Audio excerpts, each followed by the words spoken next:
The approach that Healthy Work has is to say that we're not limiting your personal options, we're just giving you further options. And I think that's been pretty important in the uptake from it. So it is not a ban on party pies. It is the party pie is still there, but so is a healthier option, and it's up for you to embrace that. This year we are Silver recognised. We received that at the end of last year, and we're all super stoked to get that sort of recognition. This year we've got some really cool things on our plan. We've got physical activities, we've got mental health and wellbeing activities, but then we've also got sort of, once we get back to spring and the warmer weather, getting back into getting people fit, getting outside, shedding all the covers and, you know, getting some vitamin D. There's so many activities that you can do for free. Parking further away from the office is such an easy initiative that all employees can get on board with, encouraging a walking group at lunchtime. We're lucky that there's some beautiful nature reserves around here that staff members can go and have a walk around, or even walk over the road to DFO instead of driving over and driving back. Everyone can get on board with that initiative.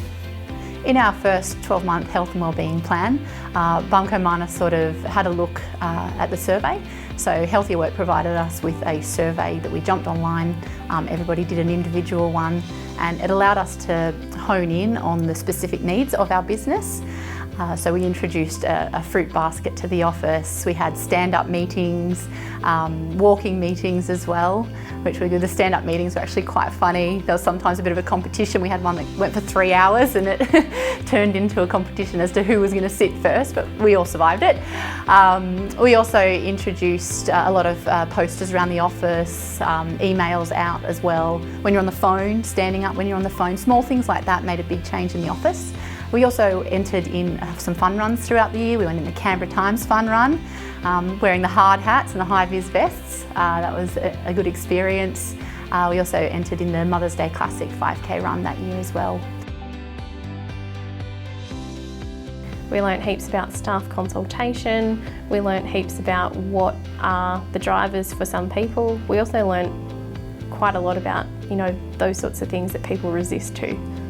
Just probably keeping in what has worked and kind of tweaking those things that haven't worked. The first year was a really good way for us to work out what worked for our office, perhaps what didn't, try out a few different methods and introduce a few new things to the office. And now being with Silver status in the second year, we're able to fine-tune those a little bit more whilst also maintaining the current standard that we were running at. This year we're focusing more on what motivates other people. We're also looking at doing things that staff want to do and that we know are successful. It's all about focusing on people's motivations, what really drives them. That's why we don't make it all about the physical activity, we make it about doing other things too. In our first year, it allowed us to sort of fine-tune a little bit, see what worked in the first year, what didn't work in the first year. So taking that on board for the second year, something that didn't quite work was we had listed down for somebody to come in and speak about mental health in the office. Now the size of our office, it wasn't quite financially viable, so we re-looked at that and looked at a way we could do it better for our office. In the second year, what we did is we got in touch with AusHelp, and they actually came in and provided us with health check tune-ups on all staff individually, and we did some alert training with AusHelp as well. So we're still able to tick that box, but something that was more suitable to our office. One of the things that we have overcome is, of course, the resources. We don't have a budget for this, we just do what we can with what we've got. You definitely need one really motivated person to keep it all running. Everybody else, once you get them involved, will just follow on. And it's nice to see sort of your senior management get involved in the activities as well. And I look at it as a person of business beyond the actual health benefits of it.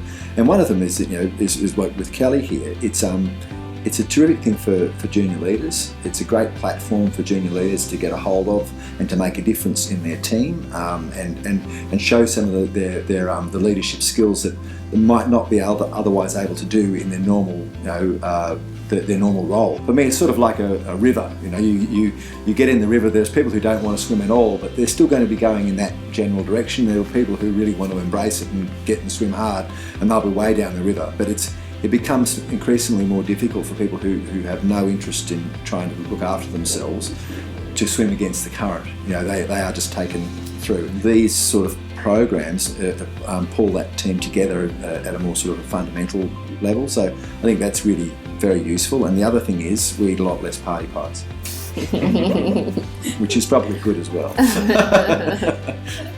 We'd recommend the Healthier Work program to any business out there.